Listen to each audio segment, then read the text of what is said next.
Top 5 cách đạt 9 chấm IELTS Speaking. If you haven't seen me before, my name is Hằng and I'm currently working as a teacher at Englab. Since I got a 9 in the IELTS speaking test when I was 17, I've been asked these questions a lot. How do you do it?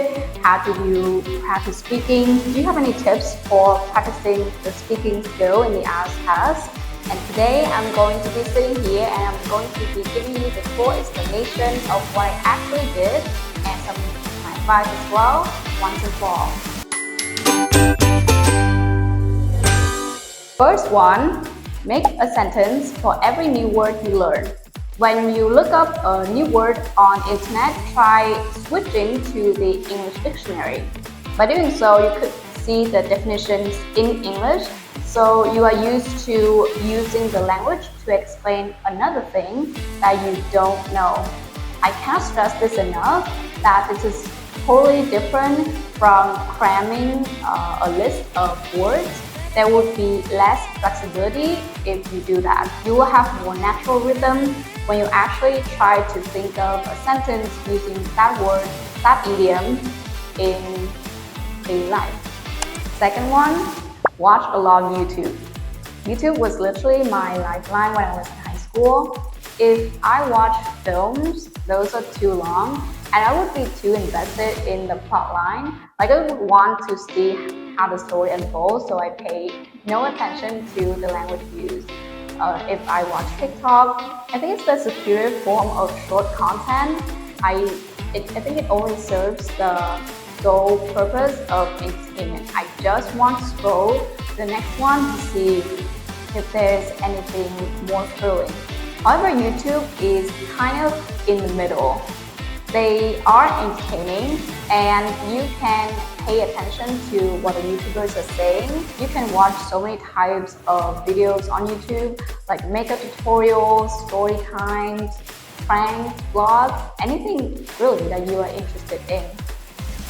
Also, you don't need to just be fully engrossed in watching it. You can put it on, you can listen to a podcast, put it in the background, and you can go on to do other things like doing laundry or folding clothes. But I think it's very fascinating to hear how a foreign language is spoken, and it's even better if the speaker is good looking and attractive. It's a great way to practice speaking too by just imitating others. Third one, speaking to myself. Okay, so it is not as weird as it may sound. Why do I do this? I actually don't have many chances to talk to other people and practice my speaking skill. Because I live in Vietnam, I go to public schools, so I don't meet foreigners on a daily basis.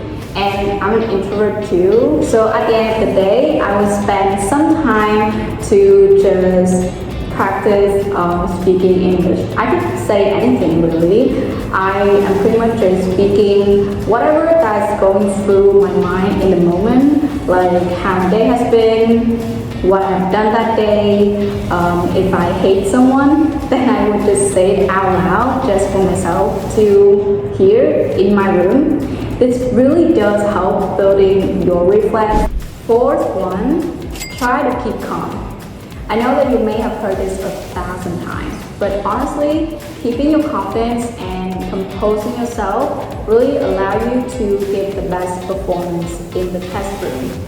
And I know that it's easier said than done. You're there for a test, and as if it's not the most nerve-wracking thing already, you're speaking with a foreigner, and you might be very unfamiliar with this.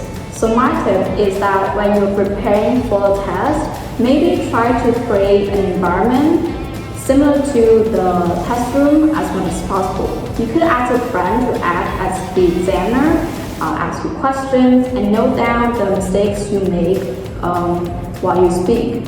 Because if you really think about it, the speaking test is pretty much just a conversation. So try to be comfortable and chill in the test room.